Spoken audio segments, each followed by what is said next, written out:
This is my friend Jackie. She is here today to show you how to make these completely amazing shoes. So she emailed me and she's like, hey, look, I did a thing. And I was like drooling on my keyboard that I need those shoes. This is Jackie. Jackie's going to give us a little demo on how to make these shoes. All right. So do you have anything you want to say before we do the thing? It's not hard.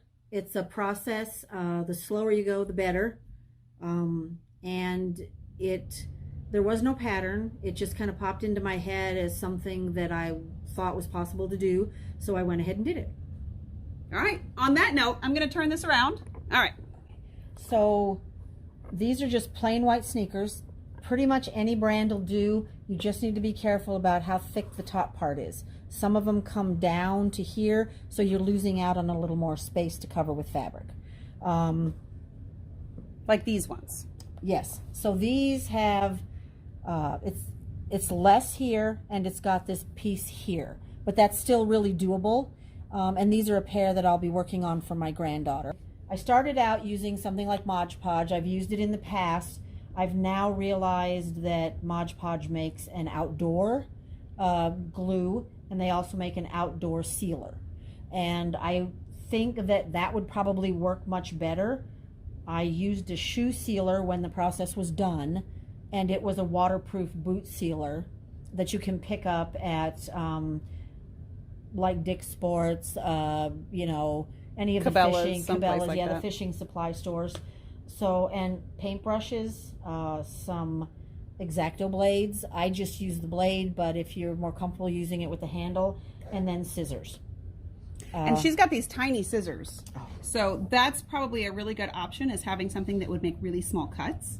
But we're also going to talk about this Autocoat stuff, because this is a product that we sell in the shop, and I have used it to waterproof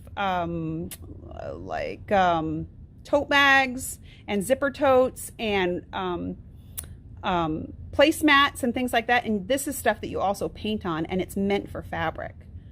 We just get the white shoes, and I've realized that we probably should put a coat of whichever kind of glue we're using on here. We definitely don't want to use anything that could yellow.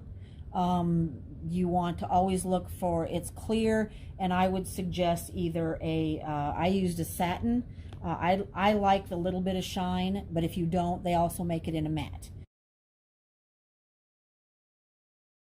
To make the fabric stick better, it's a good idea to put a whole layer, it's hard to see, of, I don't know if you can really tell, of the Mod Podge on here first. Let it dry so you've kind of sealed the canvas so that it's not soaking in and taking it away from the fabric, like pulling it out of the fabric when you glue it on.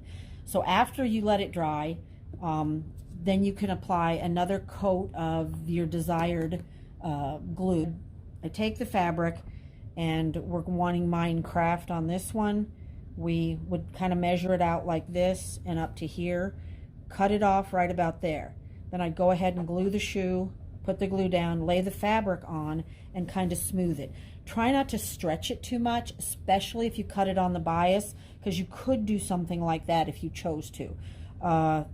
What I've learned through this is if this gets a little wet, I tested these out, it can shrink up just a little bit. So it's a good idea to really wash and then dry the fabric and then press it.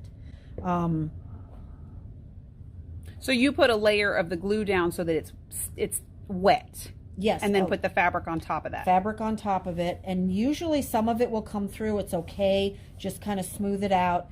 And then go ahead and probably put a coat on top. Let it dry before you start cutting. And you just have to be really careful with the little blade. And this is why I don't use the handle when I do this, is it's a little more close up, and you can push as it's wet. You can push it down, feel where that rubber starts, and then lightly cut. Try to use a lighter hand so you don't cut into the canvas. And then you just trim around carefully. Here's where I used the little scissors. I kind of went along here, and then I put a second coat. Oh, and up here is where the stitch line is. like on this one. You can see the stitch line. You only want to bring that fabric up to the stitch line, and you can kind of pull it back and use the scissors to trim. It made a really good, I did that here. I bet some applique scissors would be good there. Yes.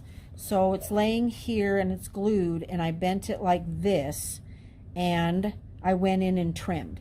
And it actually, I didn't have to trim much more off. It was really easy just doing it with the scissors, because you don't want to use the X-Acto knife because you might cut this. Right. On here I picked, of course, the Queen of Hearts. I used one on the top of the fabric that didn't have a full head because I wanted her face purposeful. So this is this way on purpose. I would have had to cut the top off of one of the others anyway.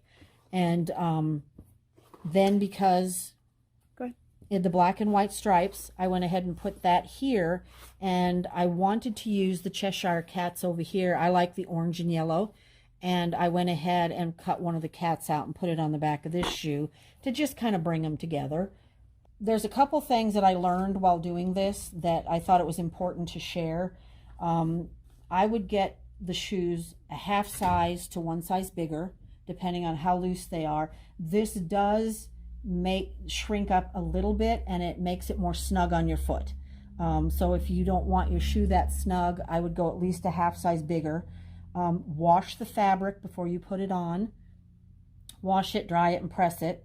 I would recommend the outdoor Mod Podge as opposed to just the regular, because it's made for things that are outside, and these are going to be out there. Now I did kind of push down on my tippy toes with them. I was out in a drizzle. I banged my toes against a step, just kind of being silly.